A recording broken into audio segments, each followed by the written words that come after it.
Tšau, varustus on kaos. Laupäeva hommik, kell on 8. Ma arvan, et nii vara me polegi veel merikat püüdma tulnud. Tavaliselt me jõuame merikat püüdma siuke kella 10 aeg. Aga mõtlesime, et täna ajame ennast pisut varem üles ja tuleme mere äärde piitsutama. Ma tegelikult käisin siin sama koha peal ka eelmine nädal, aga mitte midagi ei saanud. Lähme vaatame, et tingimused on üsna sarnased eelmisel nädalale. Pool pilves ilm, veetemperatuur on siuke 6-7 kraadi, tuul on niimoodi pea 10 meetrit sekundis ja õhutemperatuur on siuke 5 kraadi, ma arvan 5-6 kraadi. Päeva peale pidi veel pisut soojemaks minema ja tuul puhub seal kuskilt edelast. Täna öösel oli ka täiskuu. Ma ei tea, eks ole näha, kuidas see kaladele mõjub. Igatahes põnev päev on ees, lähme vaatame. Tšau! Laine on tegelikult kõvasti suurem kui eelmine nädal. Ma ei tea, vaatame, kas vesi on sogane ka. Ja siin nii madalas vees ei saa väga aru. Proovime.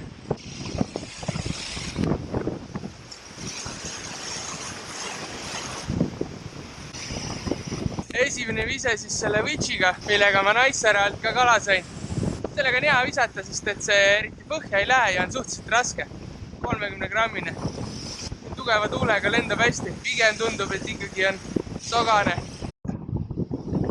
Ma arvan, et see oli umbes 10 sise ja kala on otsas. Ma ei tea, hetkel ei oska öelda, kas see on väga suur, pigem on väike. Väike ja alamõõduline. Ma arvan, et 40 sentimeetrit. Aga tuli täpselt sealt sinu august. Kuskilt sealt. Ma just tahtsin rääkida, et tundub, et täna äkki kõige paremad tingimused ei ole, et isi kõige selgem ei ole, natuke mingisugust hõljumit on. Kahva me muidugi ei võtnud. Ilus kala, väike ka just. Ilus kala, 40 sentimeetrit. Kena merikas läheb tagasi. Kuule, see on märgistatud. Mis tegema peaks? Oota kaamerasse. Ma ei teagi, mis sellisel puhul peaks tegema. Kas siin on mingi number, mida peaks edastama? Ei tundu olevat küll. Lihtsalt siin on rmk.ee. Kena, läheb tagasi. Ops, valele poole. Veid segaduses on see vend. Läks.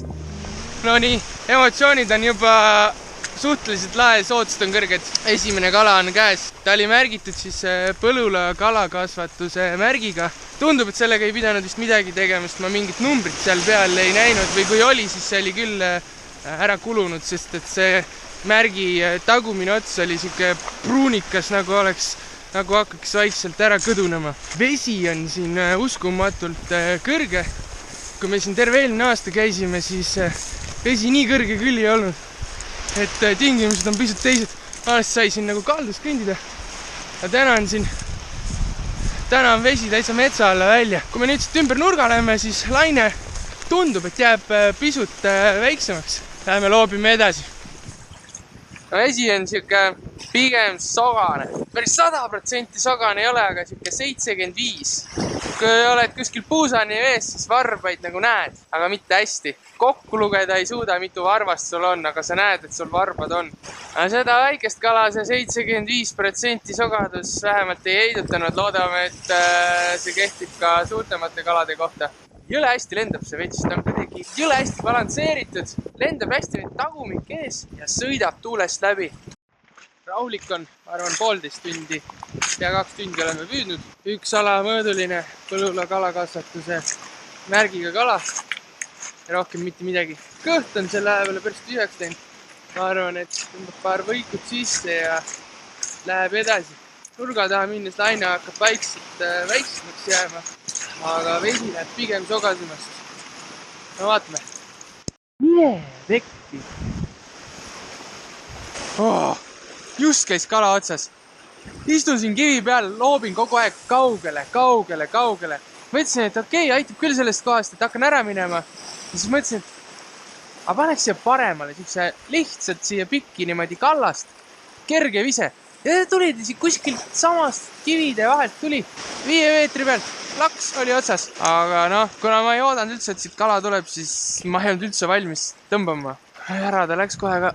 ei usu, et ta uuesti tuleb, sest et ta ikkagi sai landi endale kurku ja Madis kukkus vist vett. Madisel täna ei lähe, ta on 3 lanti kaotanud juba, meil pole pool päevagi läbi. Aga see näitab veel kord, et ikkagi sügisel see kala istub täiesti kalda ääres ja tuleb olla selleks valmis. Ei tohi sinna kivide peale kolistama minna ja esimesed visked tuleb teha täiesti rannast. Niimoodi, et sa pole veel jalga vette pannud. Ma proovin siis sinna äärde ka, Kahju.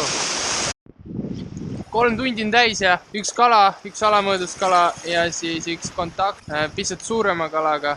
Ja see on kogu skoor tänasele püügipäevale. Me ikka loodame. Siit tuleb...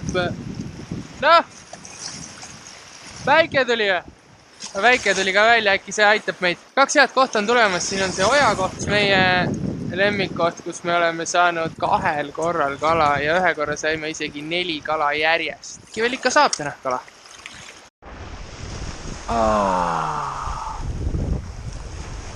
Läks ära reis, täiesti lõpp.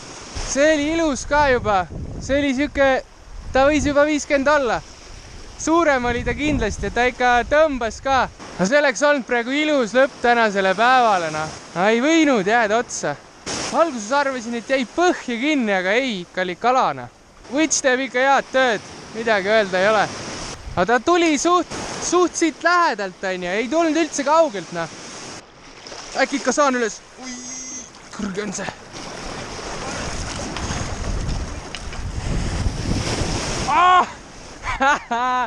I am up, aga ma ei tea õrna aimi, kuidas ma siit maha saan pärast. Ma pean sukelduma siit. Ops. Kurat, ma olen kivi otsas, siin on räigelt libe. Tundub, et on väike. Natukene suurem kui eelmine. Ja läks. Ei ole võimalik, ei ole. Aga ta oli alakas, aga ikkagi oleks tahtnud katsuda, kurat. Siin kivi otsas ei ole üldse hea opereerida. Laine ajas ka veits närvi. Kuigi ma hoidsin seda nagu ridva otsa maas nii palju kui võimalik. Aga no ikka, ta hüppas veest välja täpselt valel hetkel. Kell on 2 ja me oleme 6 tundi nüüd mere ääres loopinud. Tulemus on selline, et me saime 1 alamõõdulise kala ja 3 kindlat kontakti. Viimane oli peaaegu mõõdus, pigem oli paar senti alla. Sellest oli suhteliselt kurb. Oleks võinud ikkagi kala kätte saada ja pildid ja tagasi lasta. Madis viskas 4 lanti merre. See on siis tema skoor. Tegelikult on pisut kurb, aga mis oli ikka. Täna oli selline püügipäev. Jäime rahule ja järgmise korrani. Tšau!